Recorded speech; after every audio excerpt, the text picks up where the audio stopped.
Hi, welcome. Thanks for sticking around. For those of you who don't know me, I'm Jaeden. Connor, I teach in cinema and media studies, but you're not here for me.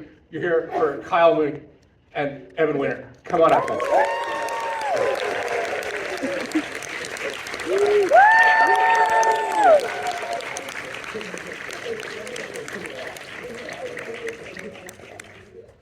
Hey, swag out. I didn't know you were going to wear the hat.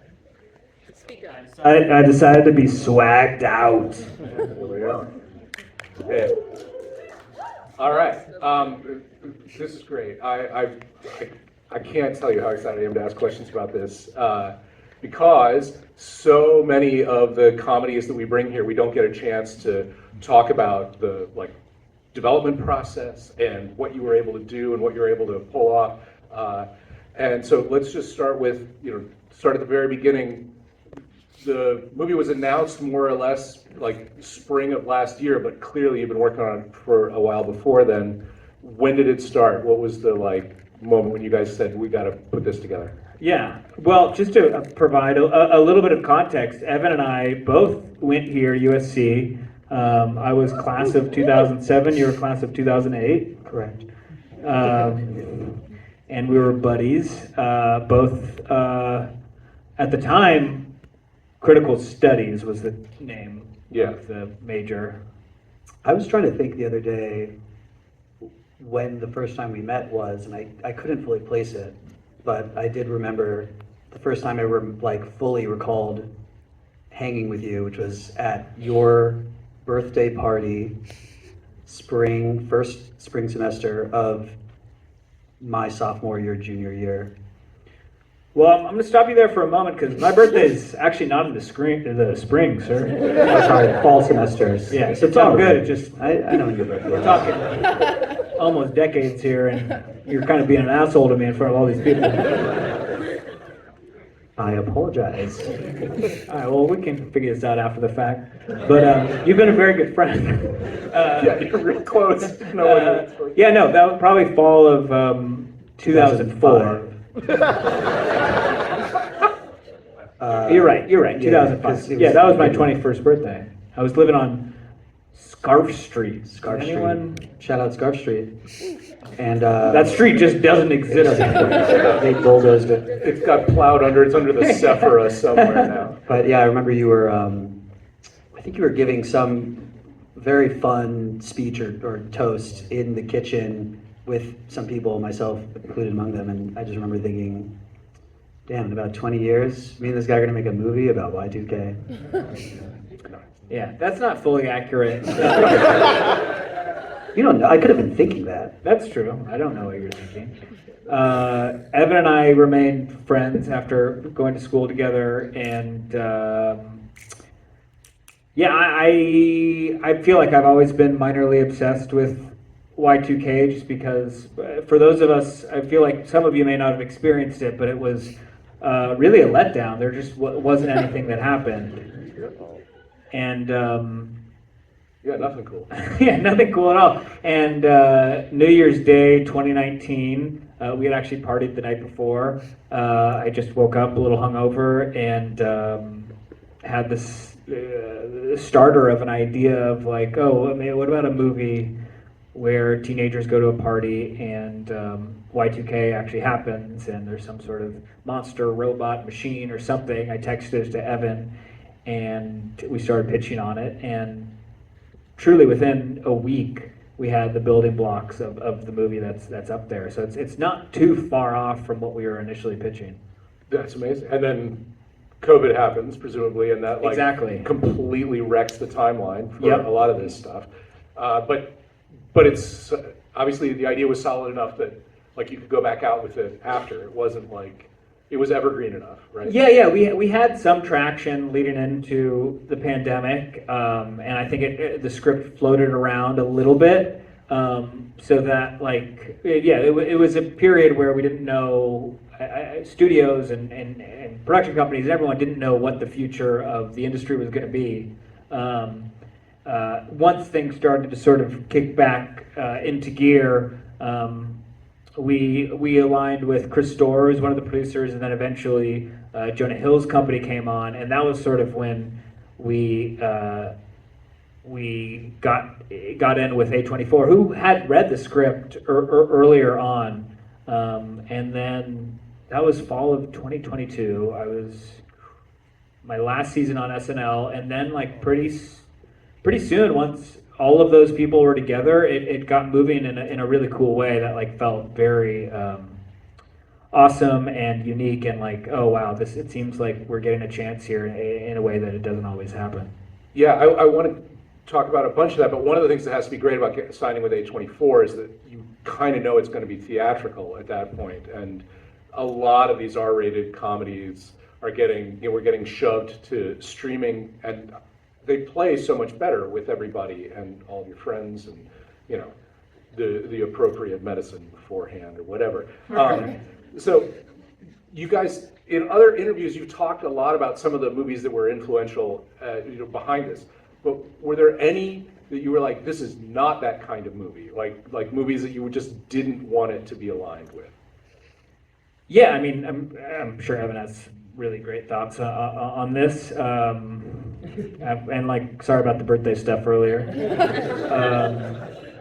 I think like one thing that was always important from moment one, speaking sort of generally, is in the first act, in the first part of the movie, we didn't want it hyper stylized. We wanted it as grounded as possible, and to make it feel like one, our childhood, our teenagedom, whatever you want to call it, make it feel as close to the 1999 that we experienced, grounded, real, to a degree subtle, so that if you're coming into the movie and you've not seen a trailer or read anything about it, like when that turn comes at midnight, you're taken, you're caught off guard.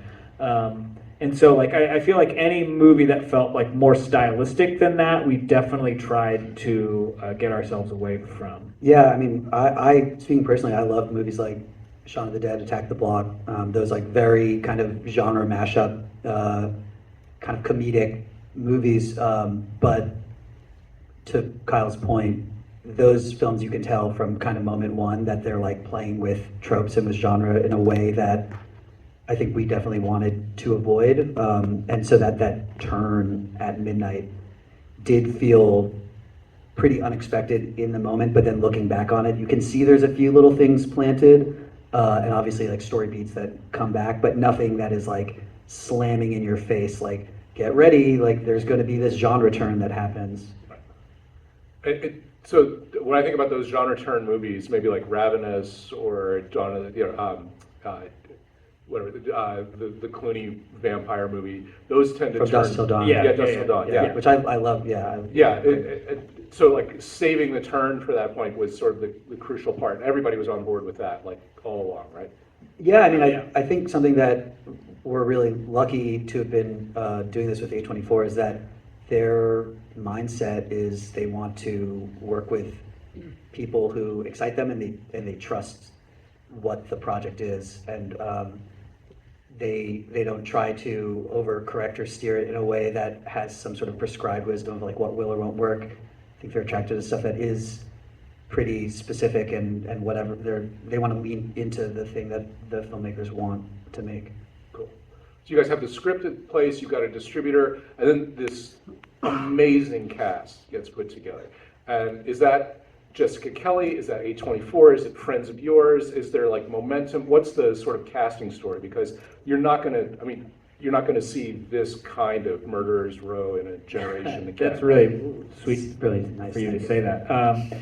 Yeah, I think it is largely Jess Kelly, our casting person, because I'm not, and Evan is not. Sorry to put words in your mouth. Like, we're not incredibly aware of like the young actors of the moment per se. When Rachel came on board, it's like, okay, yes, this was a person who was, won a Golden Globe. Like, we're aware, but Jaeden I had seen in the It movies. Lachlan I wasn't really aware of. Lachlan plays Ash, the rap rocker fan, and Daniel Zagaudry he was in the movie Funny Pages, which sort of had a moment, but I hadn't even seen it when we cast him. Julian Tennyson, was Wilder aware People, of incredible. But Julian, yeah. that was like probably a decade. But almost it was before, it was a true sort of classic casting process of like, let's find the people that really are as close to what we imagine in our heads. And I do think that like, this is not trying to be boastful at all, but when Evan and I were writing this together, like, there was a lot of riffing, and like, I feel like it's relatively, I don't want to say easy for me, but like to inhabit these characters in writing. And so like, I think we had a pretty good idea of how these characters like talked and sort of knew the voices in our heads. So we definitely were pretty strict about like, let's find the people that that we feel like can take it there and take it further, because they really did take it to a place that I don't think we even imagined. And then you killed a lot of them off early in Act 2. Which made a lot of people mad. Did it make any of them mad? Did any of them go like, they read the script. They saw this. No, I know, but I'm saying like when they were like going through it, they're like, oh, I was hoping. I don't know if that was ever told to us. I don't think so. No. But yeah, no, when we showed people, they were like, why'd you do that? Well, I'm sorry. So most of the cast is young enough they didn't meaningfully live through Y2K. I mean, some were like babies and whatever. Did you have to have like a Saving Private Ryan boot camp for the late '90s, or how did you like get them up to speed?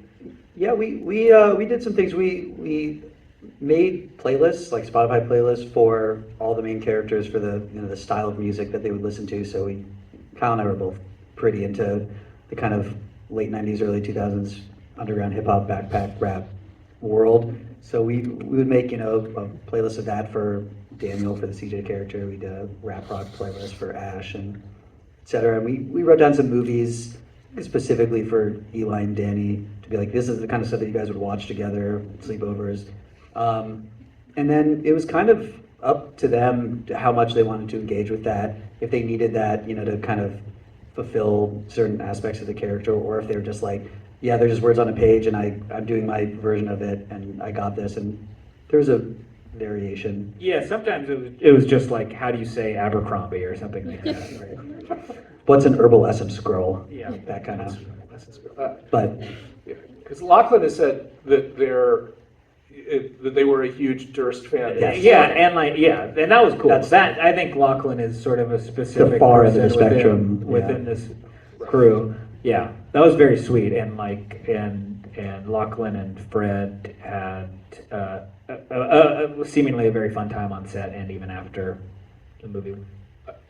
That I would not have, like, until I learned that, I would not have put the two of them together. Same, yeah.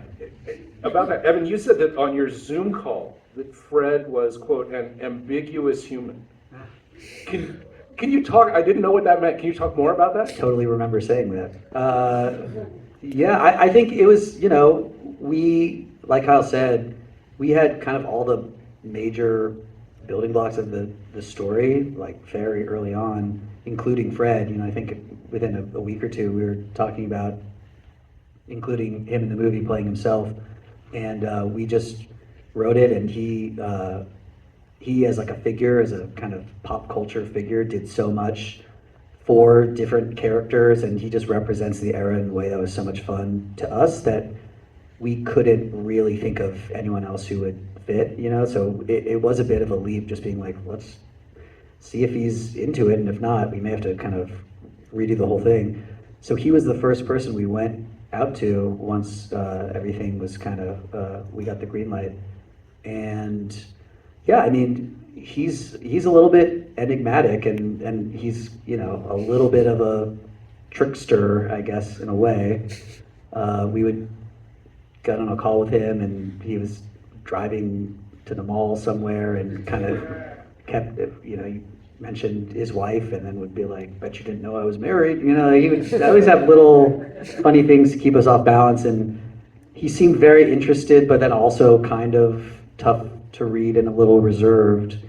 But I think we had probably 2-3 convos with him, and he was sold and kind of jumped on board, and truly was a dream to work with from that point on. Because he had to like both make fun of himself and be himself, but then like he has a lot to do. Like unlike some other people, he doesn't get killed off by. And he wanted to push the making fun of himself further. Like like the CJ line, "Damn, you look like shit." Like he really wanted to be kind of, I guess, brought down a peg. So Inside the mind of Fred Durst. Speaking of minds, Evan, you had said at one point, sorry, to like sort of bring back things, that like one of the things you think people like about this movie is that we have a collective and an individual death drive. yeah, that sounds like me. It does. I'm glad. Can you talk about like death drives, where you first encountered that, when you realized you had one? How you keep it? I think I was probably watching like the Adam Curtis documentary when that shows that supercut of all the blockbuster movies from the 90s of buildings getting destroyed and things, giant landmarks getting annihilated, which is an incredible sequence if you haven't seen it. And yeah, I guess to me, something that really excites me about this movie, and Kyle probably always rolls his eyes when I talk about this, but this era, the late 90s, is like, I remember as a kid living through it, we were just told that it's like, this is the end of history, we figured out the world and we're just going to tweak things on the margins and make life incrementally better for everyone. It's just going to keep getting better forever.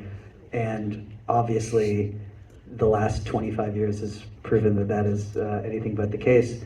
And so there's something, I think, from Independence Day, these like big blockbuster movies that Kyle and I loved going to as kids and we emulated in this to some degree.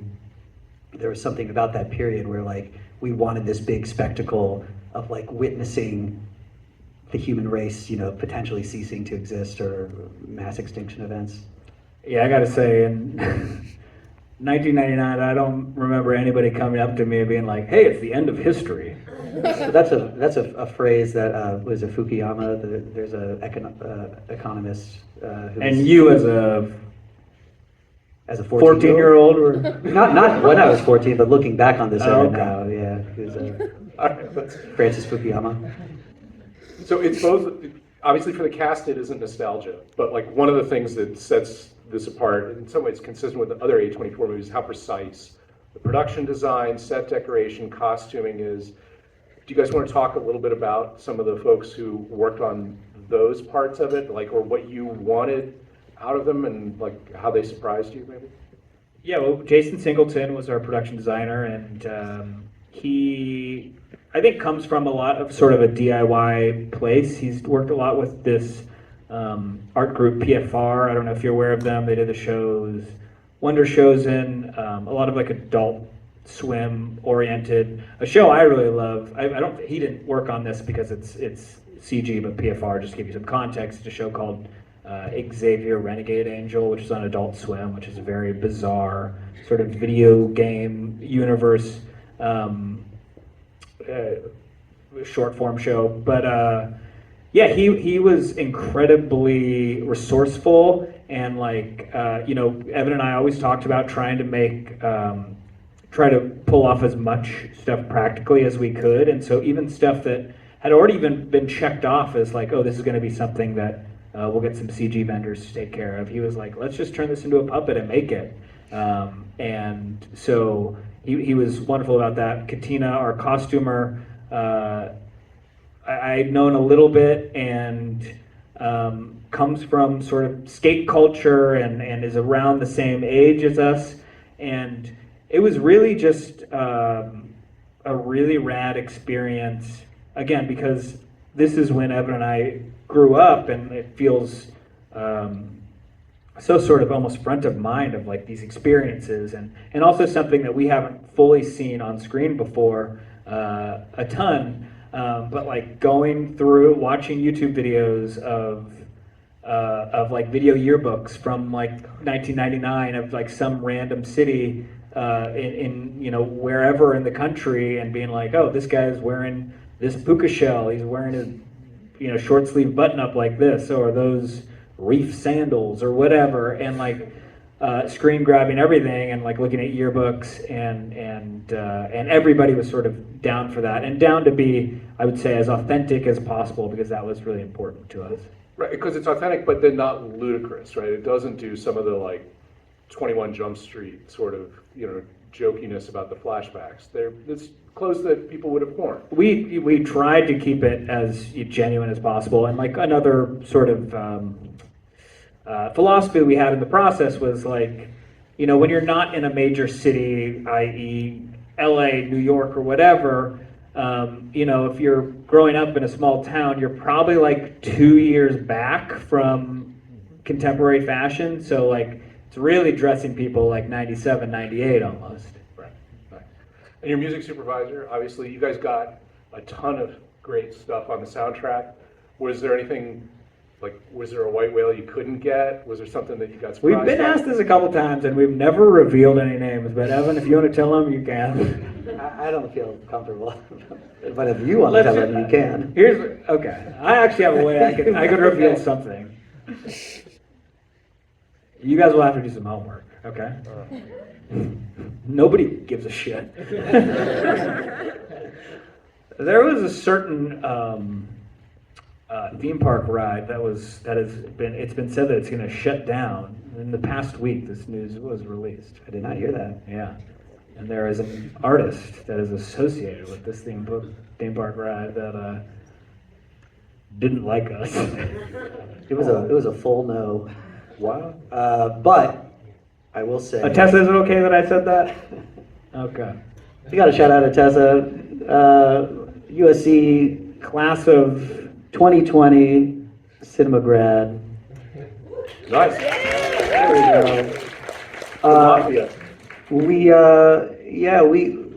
We wrote a lot of songs into the script, and we definitely did not get all of them for various reasons. Some too much money, some straight no's.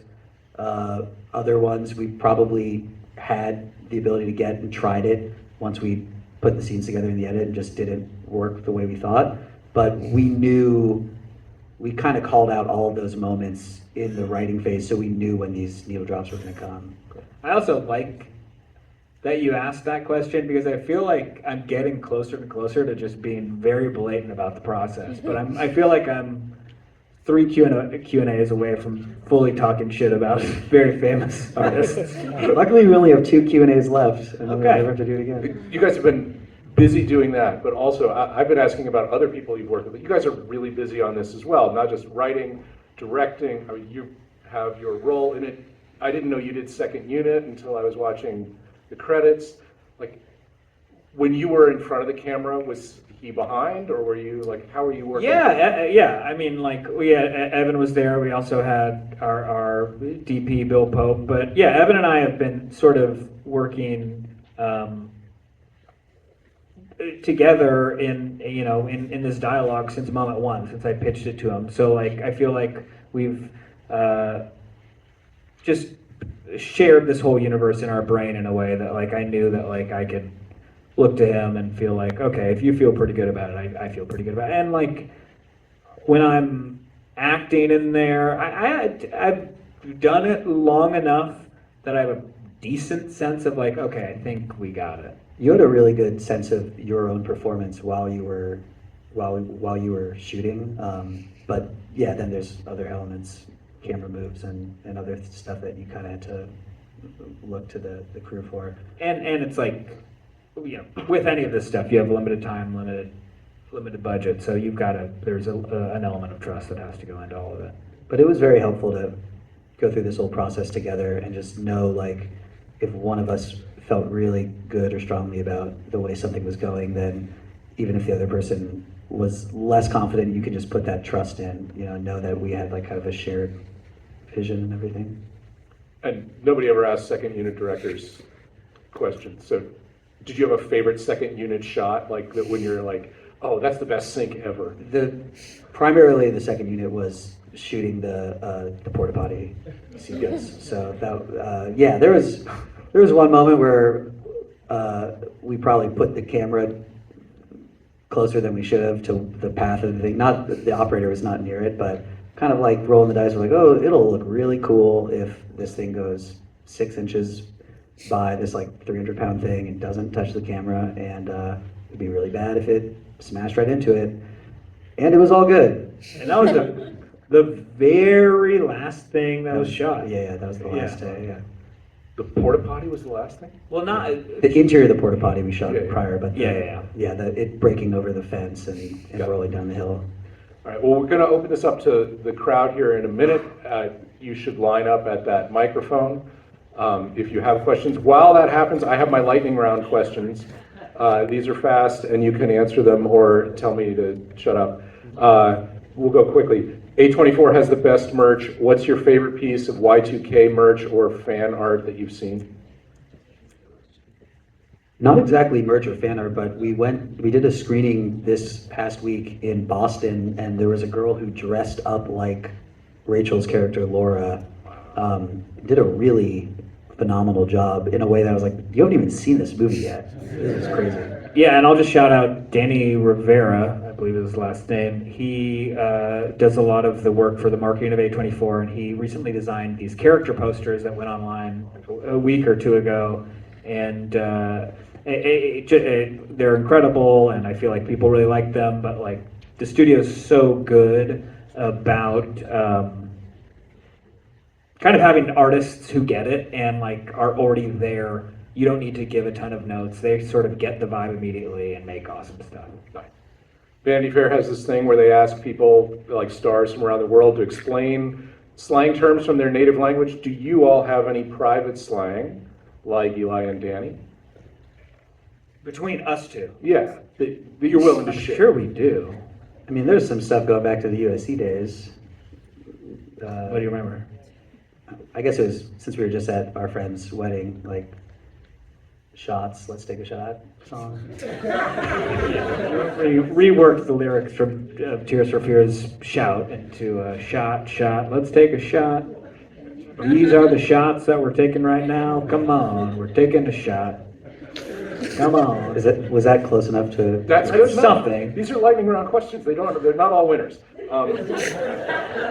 Kyle, everybody loves you except that one guy from Pajama, the reviewer there. Do you have a message for your hater?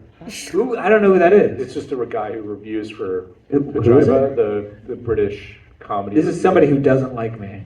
He does. I'm What's sorry, his name? I'm not going to name his name. I will fight him. And this is, he has a story, like hatred of me? No. It's just like he didn't like you on SNL. He didn't want to like this movie at South by. I just thought, like, because you don't have any haters. I might cry right now. My message to him is like, I'm doing my best, you know what? And like, I don't think it's hurting you in any way. It's okay to not like me, I get that. But if you get off in any way in making it known that you don't like me, to me that's hurtful and unnecessary. And my message to him is, I'll see you in the parking lot. Shooter McGavin. Guys with naturally curly hair, why are we so damned attractive? Just because we have the biggest cocks.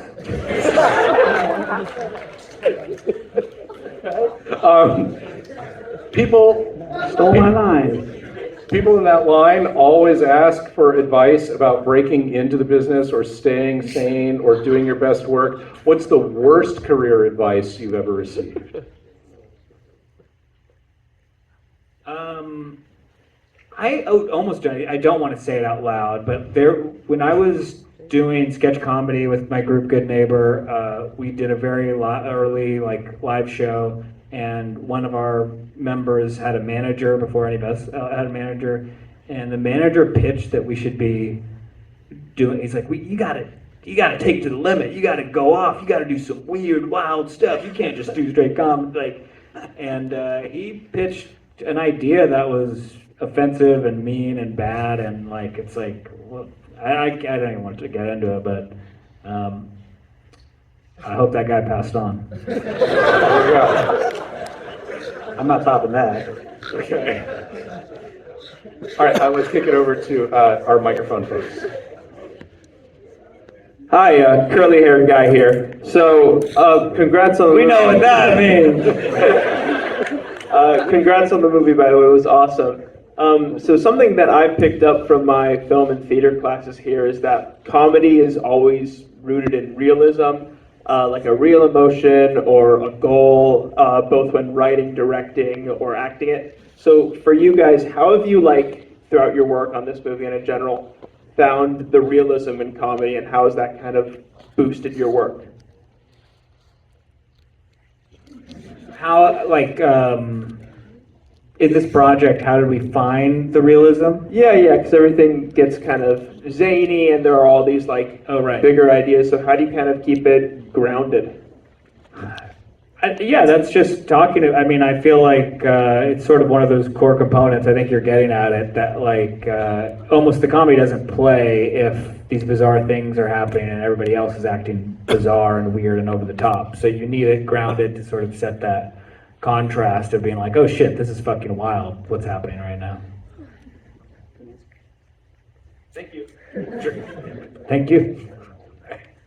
Hey, I wanted to say I love the movie. Oh, I'm just going to take it off. And I'm a really big fan of Bill Pope, and I was wondering how he signed on to the project and what it was like working with him. The DP is Bill Pope, by the way. He's amazing and so awesome. I had worked with him twice before as an actor. He shot some stuff for Zoolander 2, but then most recently he shot Jerry Seinfeld's movie Unfrosted, and so I got to know him a little better. And then yeah, when we were like on the hunt for DPs, he had incidentally found the script and let our reps know that he was going to be in the New York area at the time. We shot in New Jersey, and yeah, All right. go Jersey. So we met with him, and there was a conversation, and he was down, and he's the most incredible person, and it feels like the movie couldn't have been made if he wasn't a part of it. Kyle's underselling it a little bit in that we were really up against the clock. We did not have a DP, and we were scheduled to begin prep pretty soon. And when we found out Bill was around he had like a 3-month window between giant projects where he was living in New York and could shoot the movie. So it felt really magical that the timing all worked out, and because he knew Kyle and really liked his work, he was willing to come on board for a project that was probably 100 times smaller than anything he's made in a decade or will ever make again. So it felt very fortuitous, and it was an incredible experience to work with him. Awesome, thank you. Thank you. Yeah. But that also helps sell the range of emotions that you've got here, like the actual sweetness and the romance, and the craziness of the horror kills. Totally. Yeah. Just a Yeah. full pro. Like, and everybody on set is like they're In so awe. psyched to be in the same space as him. Yeah, one day we'd be like, all right, I think it's time to do a little Army of Darkness stuff here. Like he when we wanted to do those occasional zany shots, he had it, and not just that. I mean, anything. He could translate what we wanted to do in a way, how to light and set up everything the most efficient way possible so that we could make a day. And I feel like someone who is even our age, who didn't have decades under their belt, there was no way we would have made the schedule we did. Did you make schedule and budget? I assume. We did. I think. There you go. No one lets you make a second movie if you don't make the first one on time. Yeah, no, I think, yeah. But, and also, I should say it now, because I forget to say this. If you liked it, or even if you didn't like the movie, tell your friends, because we want the movie to do well, ultimately. Thank you. Yeah. Hi, thank you so much for coming. It was so much fun. It was such a blast. Kyle, I want to thank you for being a part of the SNL cast that I grew up watching. I wanted to know more about your decision to kill off Danny so early. That definitely was such a surprise and was such a sweet character. I was like, there is no way that he's dying right now. He's in plot armor.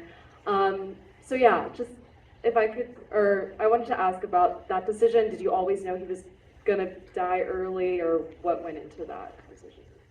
Yeah, we did. It was, I think, it was sort of in the DNA of the concept and the script I think, you know, I think if you see this movie from sort of a macro level, it feels at the beginning almost super badass, right? And so I think we were really excited by the idea of like, well, what if that movie completely ended early on? You as an audience member, how do you react to that? We were very interested in taking turns. And, you know, I don't know that we like fully consider or thought about that like audiences would like fall so deeply in love with Danny and Julian's betrayal. But I think we've always sort of stuck by our guns and been like, that's an interesting thing to happen. Whether you love it or hate it or feel neutral about it, it, in theory, hopefully gets you talking and gets you thinking and be like, oh shit, I didn't see that coming. And to me, that's a pretty invigorating move. And that it has an impact on our main characters, especially Eli, and seeing how he deals with that. And Danny was kind of the only person in his life that he felt like he could be himself around and relied on so much. And when you take that away, how does he grow into kind of hopefully the more well-rounded character he is by the end?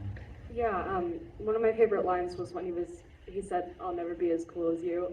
I don't know why I started tearing up, like I don't even know. And then of course the comedic relief after was great. But yeah, thank you. I also appreciated how it was like a catalyst for him later, given such a short runtime of the film.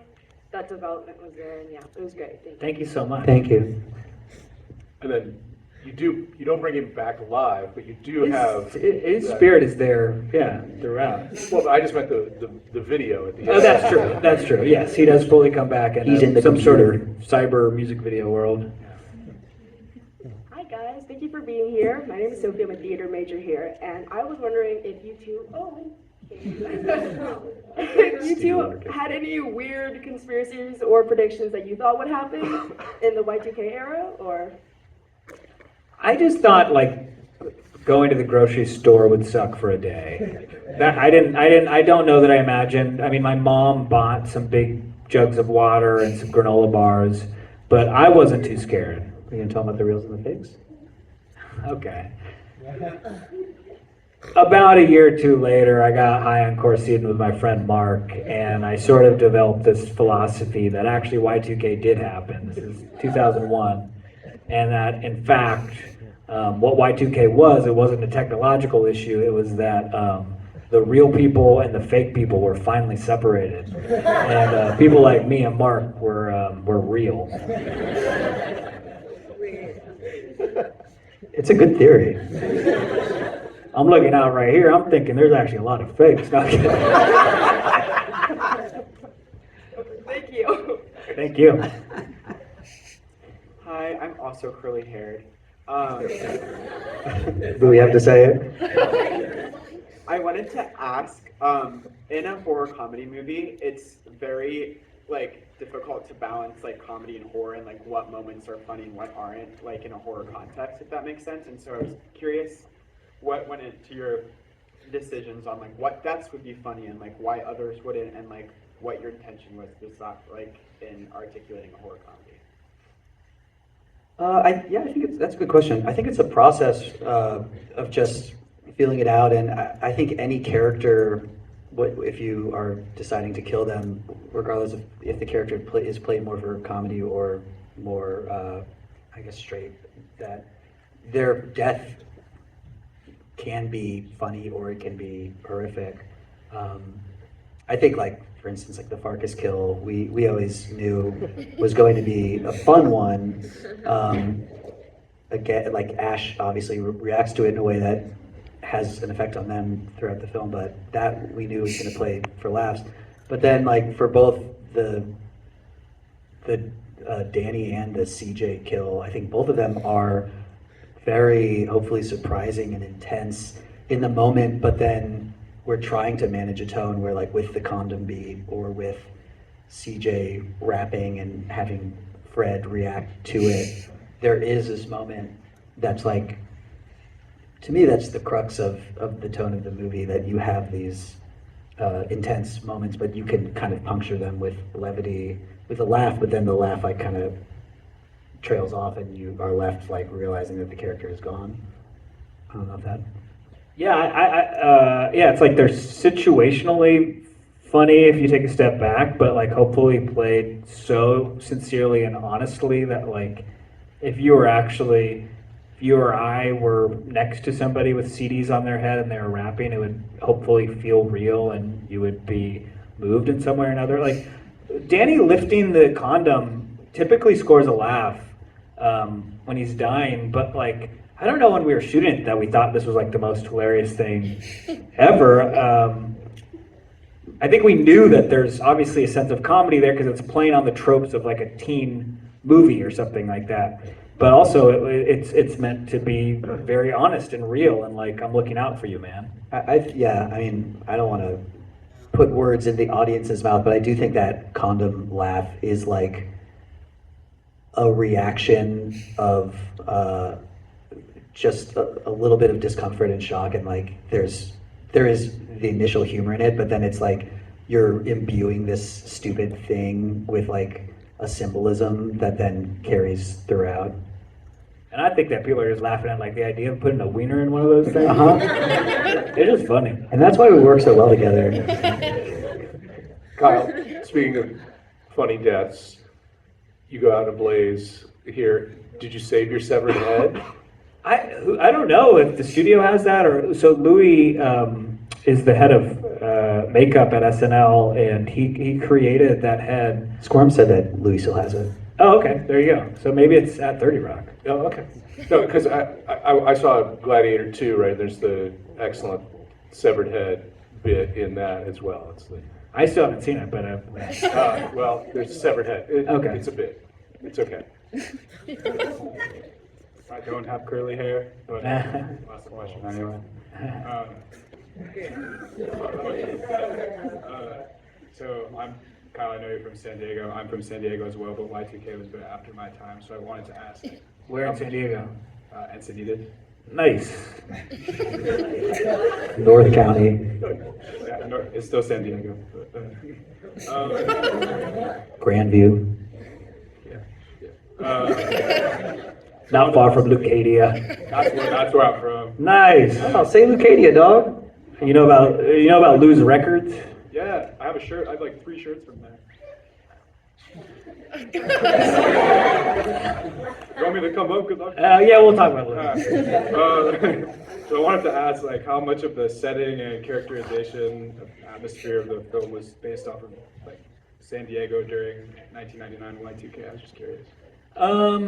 Yeah, it definitely is and it isn't because I feel like again, Evan and I have been writing this. We're writing the script starting in 2019. It was probably a 3-year process of punching up the script, and the characters really became an amalgamation of our experiences. He's from Eugene, Oregon. That's where he was at least during Y2K. So absolutely, there are very specific moves and moments that are taken from my adolescence in San Diego, and there's language that's taken from San Diego, but we really did try to, as much as we could, toe the line of making something that felt sort of universal to the experience of growing up in 1999 and 2000. Kind of Anytown, USA, and yeah. But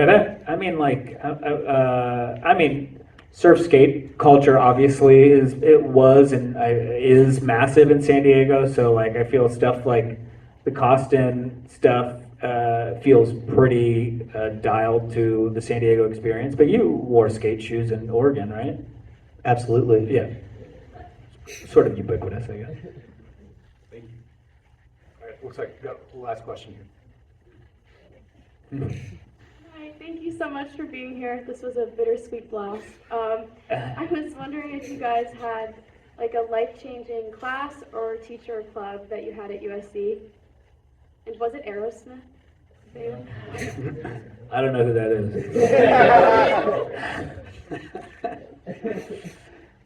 But I will never shake Steven Tyler's hand.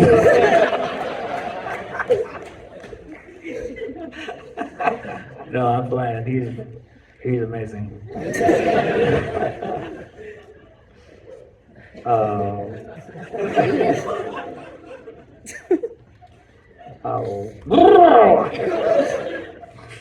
I was in, yeah, so many life-changing moments, and I really did enjoy my time here at USC. It feels incredibly formative, and I think the movies I watched, the friends that I made, not to sound corny, like truly, I can live off of those experiences for the rest of my life in a very real way.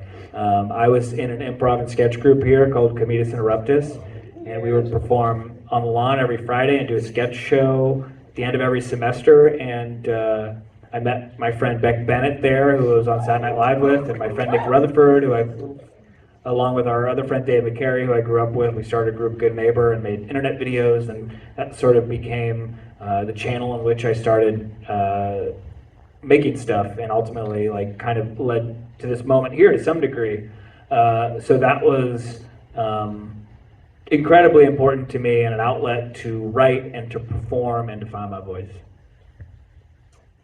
Yeah, I think to Kyle's point, I look back on my time here, and the people that you go to classes with, are friends with, go to parties with, go make videos with, are the people that I think to this day we both hang out with, and the collaboration I have with Kyle is entirely due, obviously, to us meeting here, and incredibly thankful and grateful for that. And also I took some very cool classes where I watched movies like Memories of Underdevelopment, Soy Cuba, great. My wealth of knowledge and appetite for watching and kind of devouring and loving film. Do people? So I don't mean to interrupt you. I was curious. Do people still watch movies in the basement of Doheny? Is that something that still happens? No. Do you mind doing that? Yeah, the first time I saw Raise the Red Lantern, I got a laser disc, two-part laser disc, and I watched it on a small, like 12-inch screen down there, and it was. They are still there. Oh, interesting. You can't watch anything. That was sort of the way. That was your end to like kind of see the obscure stuff. Yeah.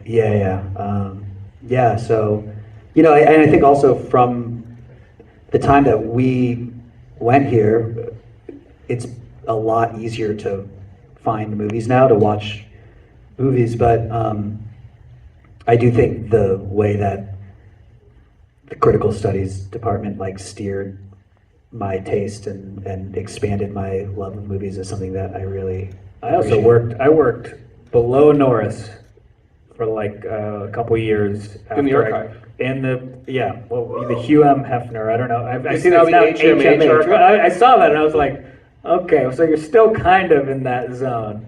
Oh, it's the same money. Right. There was a man named Herb Farmer, who was a former. You know Herb Farmer? Yep. He was a former professor. At the time, Valerie Schwann was the curator, but Herb Farmer went to school here, worked here for truly probably like 60, 70 years or something like that. Was a professor emeritus at the time. I met him. I saw an ad for a job in the Daily Trojan, and this is a good Herb Farmer story. Sorry, I'm gonna get up for a moment, and then I won't bother you guys anymore. But he had a wild collection of vintage film equipment, cameras, projectors, etc., which I think are like, a lot of them are in the new cinema building. Yeah, but most of them are still down there. Oh, really? So you've seen it? It's a gargantuan, like really fine. It's so awesome. This stuff is from like the turn of the century. Nobody from his family's here, are they? Okay. He's showing me around, and I'm going to help him like catalog some stuff. And he's like, right here we got a Bell and Howell, there's 3 lenses, and from 1908, and this is a Kodak, and he just goes, and I'm like, okay. And he goes, sorry, there must be a frog. Well, somebody must have stepped on a frog. And I was like, sure. And then he continues to show me some more. Another right here, we got a project. These were actually some makeup So yours, and then he goes, and he's like, that frog always hopping around. But it was, he was the most amazing person I ever met. The current archivist is Dino Everett, and I don't believe he is beset by a plague of frogs in the same way. Good for him. Well, listen, we really want to thank you for coming back and talking to everybody about this movie. Best of luck with it, and I can't wait to see how it does, and then to see the next one that you all come up with. Thanks, Jaeden. You'll come It was a back. blast. Thank you Thank so you. much for being here. Thank you.